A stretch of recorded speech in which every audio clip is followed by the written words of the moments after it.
Et si notre manière d'interagir avec la technologie était sur le point de changer radicalement? On pourrait bientôt passer de nos doigts tapotants sur des écrans à simplement la voix.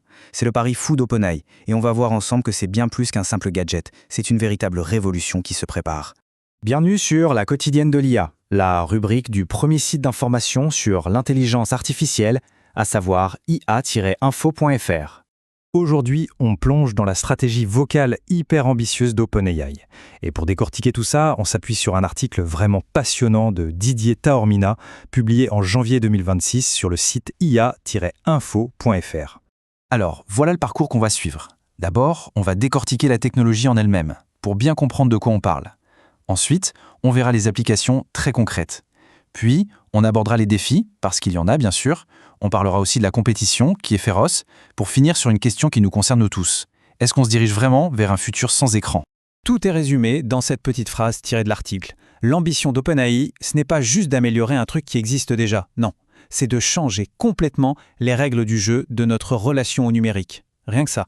Allez, on entre dans le vif du sujet. Il faut bien comprendre qu'on ne parle pas d'une simple mise à jour. C'est un vrai saut technologique, une nouvelle manière pour l'IA de penser.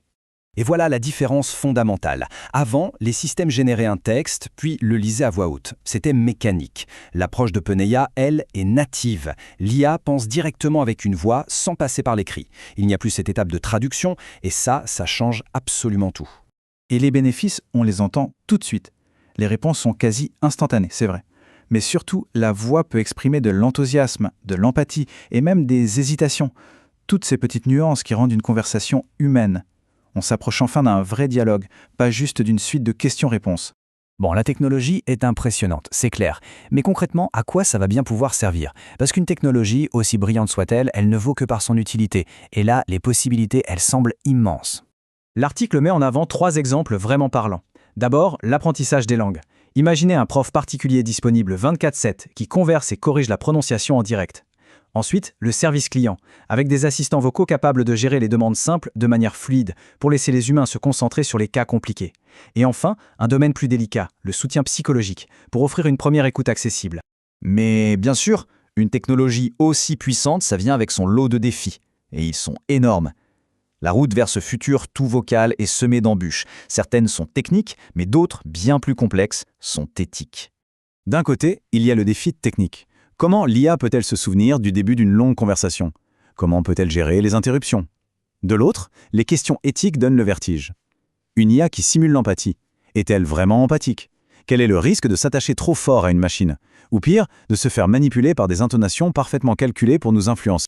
Évidemment, un marché aussi prometteur, ça attire tout le monde. OpenAI a peut-être pris une longueur d'avance, mais attention, la concurrence s'organise et elle est redoutable. La bataille pour dominer le futur de la voix ne fait que commencer. Tous les géants de la tech sont sur le coup. Google avec Gemini, Amazon avec Alexa, Apple bien sûr, et il ne faut surtout pas oublier les poids lourds chinois comme Baidu ou Alibaba. C'est une course mondiale et son issue pourrait bien définir qui dominera la technologie pour les 10 prochaines années. Tout ça nous amène à la dernière partie, peut-être la plus philosophique. Est-ce que cette révolution vocale est le début de la fin pour les écrans, ces rectangles de verre qui dominent nos vies depuis des décennies? L'idée est séduisante, c'est vrai. Mais est-ce vraiment souhaitable? Et surtout, est-ce que c'est réaliste? D'un côté, la promesse est belle. On lève la tête, on n'interagit plus naturellement, on reste connecté au monde qui nous entoure. Mais de l'autre, il y a des problèmes très concrets. Comment garantir la confidentialité si on parle à son assistant dans le bus? Et la pollution sonore dans les bureaux ou les cafés? L'écran, au fond, offre une forme d'intimité et de discrétion que la voix par nature ne peut pas avoir.